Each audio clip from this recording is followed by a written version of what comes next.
এই চাইনিজ মেয়েটি খাবারে পোকামাকড় খেত, কারণ এই ভয়ানক দেখতে পোকাগুলোকে শুধুমাত্র এই মেয়েটিই দেখতে পেত। সে এখনো পর্যন্ত এমন ধরনের অনেক পোকাই খেয়ে ফেলেছিল, কারণ এই পোকাগুলো যদি কাউকে কামড়ে দেয় তাহলে তার খুবই অদ্ভুতভাবে মৃত্যু হয়ে যায়। এই জন্য সেই স্কুলটিতে অ্যাডমিশন নেয়, যাতে সেই স্কুলেতে সমস্ত স্টুডেন্টস আর টিচার্সদের এই পোকাদের হাত থেকে বাঁচাতে পারে। কিন্তু সেই স্টুডেন্টসের মধ্যে কেউই বুঝতে পারে না যে এই মেয়েটি লুকিয়ে লুকিয়ে তাদের সবারই প্রাণ বাঁচাচ্ছে।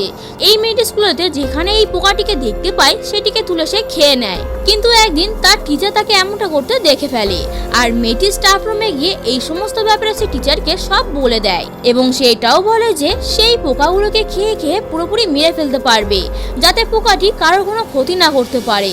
তারপরের দিন সকাল হতেই সেই টিচারটি স্কুলের মধ্যে এরকমই অজস্র পরিমাণে পোকা তার দিকে এগিয়ে আসতে দেখে। তাহলে বন্ধুরা, আজ এই পর্যন্তই।